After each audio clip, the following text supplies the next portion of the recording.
Hello, welcome. This is 5 on 20 News with the real Rich Gary. And Tammy King coming to you from live in our studio in downtown Tucson. It is Thursday, December 21st. Let's talk local headlines. Let's do it. A Worldview high-altitude balloon exploded on Tuesday, shaking several neighborhoods near the Tucson International Airport. The company confirmed the incident occurred and said that no one was injured. They said that on the completion of a successful test launch on a landing pad, the balloon ruptured. Last week, Worldview won a key court case that allowed the company to take in millions of dollars from Pima County in return for providing high-paying jobs through setting up a facility in Tucson. The case revolved around the subject of competitive bidding, where companies usually bid to take over land. Worldview had not engaged in competitive bidding with the county, which the Goldwater Institute took them to court over. However, last week the court ruled that the county didn't need to use competitive bidding because the deal would provide economic relief. That is, if the balloon didn't explode mid-year. Maybe that loud boom we heard was the sounds of our tax dollars exploding. About 2,700 bikes have been checked out since the citywide bike share launched a month ago. Tugo, the company who runs the bike share, has been giving out free shares on Tuesday since the service began. The company says that at the beginning, half of the riders were one-time users, but say that the majority are now members. Riders can purchase a one-day pass for $8, a monthly pass for $18, or an annual pass for $80.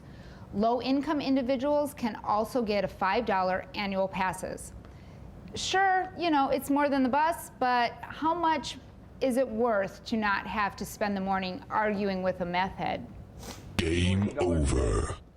I just need to find $8 now. Right. The Pima Animal Care Center is hosting a Home for the Holidays adoption special where potential adopters can name their own adoption fees for dogs and puppies.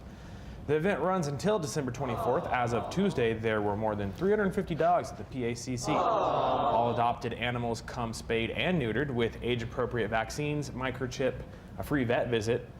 In addition to the adoption fee, there is a separate $18 licensing fee for all adult dogs. Those interested in adopting can visit the PACC shelter at 4000 North Silver Barrel Road from noon to 7 Monday to Friday, 10 a.m. to 5 p.m. on Saturday. The center is also open from 10 a.m. to 4 p.m. on Sunday. Speaking of adopting animals, don't miss the Christmas special this weekend on Creative Tucson, Channel 20. Enjoy holiday movies, TV specials, comedy skits. Find out if Scrooge discovers the meaning of Christmas and if Bob Cratchit finally loses his sanity. The madness starts at 4 p.m. on Christmas Eve with an encore presentation on Christmas at 4:45. Thank you. All right. Cool. All 33,000 employees of the state of Arizona are now required to attend a 30-minute training session designed to prevent harassment and inappropriate behavior in the workplace. The program also educates employees on ways to report harassment and inappropriate behavior. The new training begins January 2nd and includes such topics as don't talk about your schlong today, Mr. Zipper, the gatekeeper, and keep it in your pants, bro. All three of the examples were about men. Yeah. That's men are the problem. Today is December 21st, which means it's the first day of the winter season. Happy winter solstice to everyone. The arrival of the winter solstice means today is the shortest day and the longest night of the year in the northern hemisphere, which marks an important spiritual day for many cultures.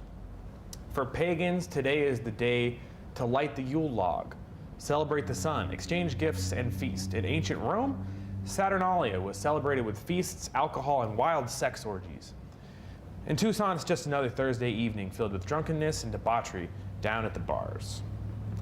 Now we're going to move into more national and international headlines. Over 90 Somalia men and women were held shackled to an airplane for nearly 48 hours after a failed U.S. deportation flight, according to a lawsuit that was filed on Tuesday. 7 passengers representing the 92 people on board say they suffered, quote, inhumane conditions and egregious abuse. on December 7th's flight. The flight was supposed to land in Mogadishu, Somalia, but only reached Dakar, Senegal. According to the lawsuit, the toilets in the plane were overflowing with waste and the detainees were left to urinate in bottles or themselves. They also claimed that ICE officers wrapped the detainees who protested in full body restraints.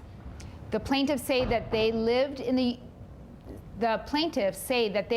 United States for decades and fear returning home because of Islamic militant group Al-Shabaab, who has taken over a large part of Somalia.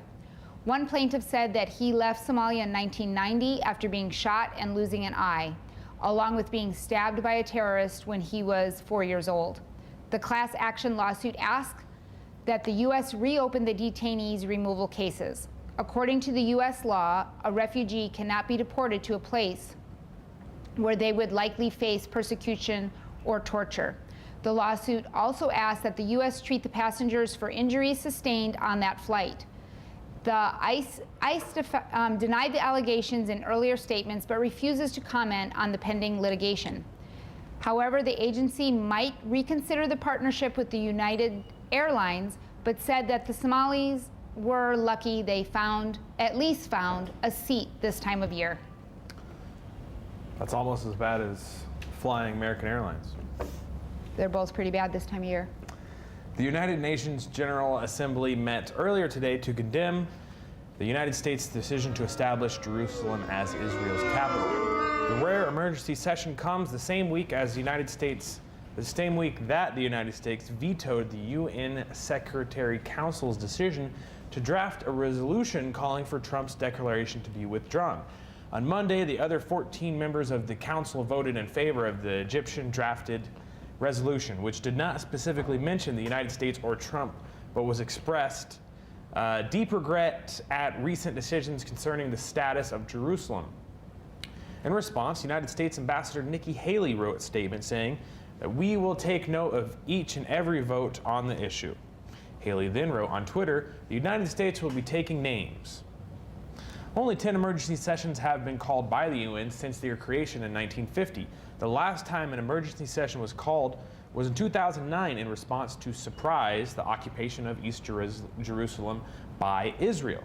Jerusalem has been a contested city for centuries, with both Israelis and Palestinians calling it their capital. For decades, the United States has had a policy of neutrality on the Jerusalem issue, with the United States considering it neither country's capital. In addition to declaring Jerusalem the capital, Trump also wants to move the United States Embassy to Jerusalem from Tel Aviv. We've got to admit, Trump Tower Jerusalem does have a nice ring to it. It does, yeah.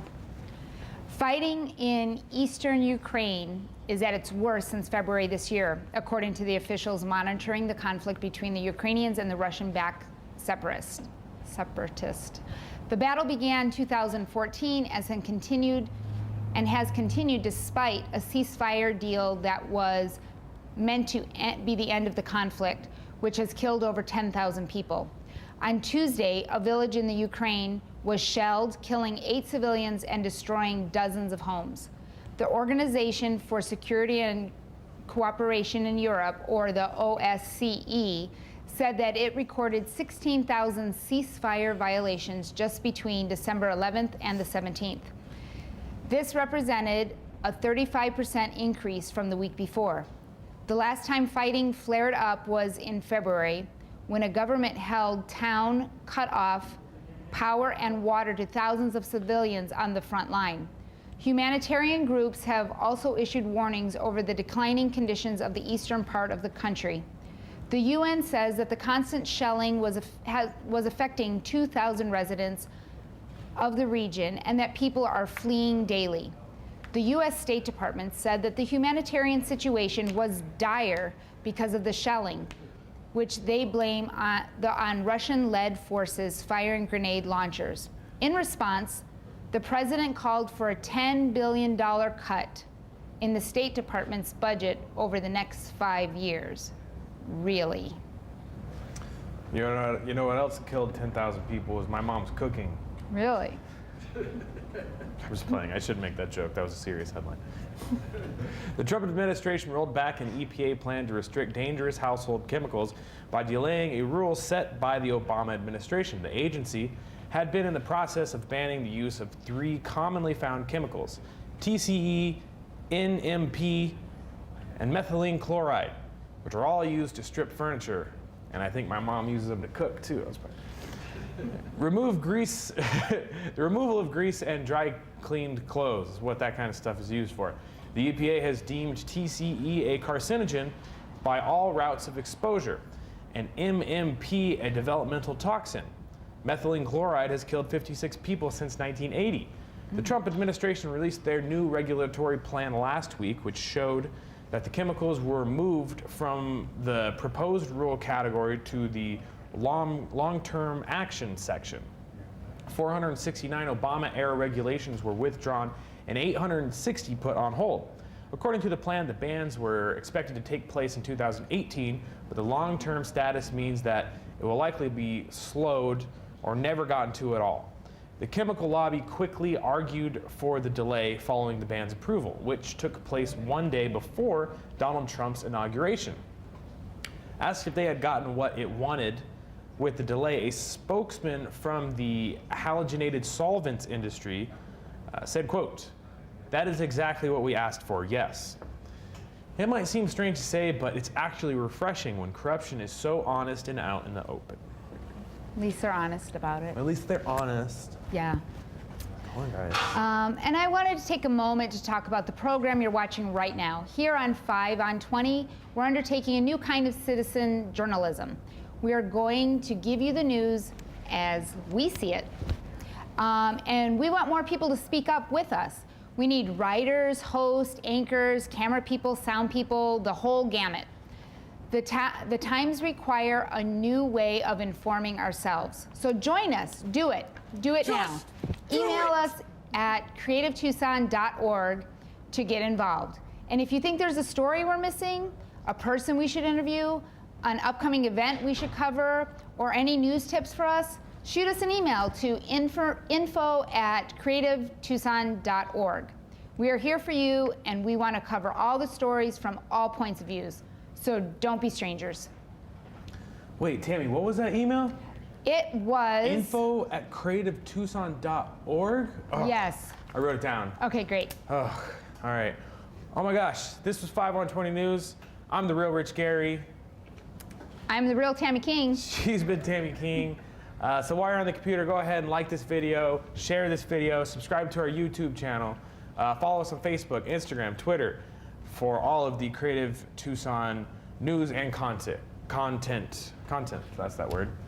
You can feel free to bother us at info@creativetucson.org, and that's where you should send your questions. Thank you for watching, and stay creative, Tucson. All right, that was fun. We did it. All We right. did the tie flip at the end. Thank you so much. My thing. My hands are soaked. You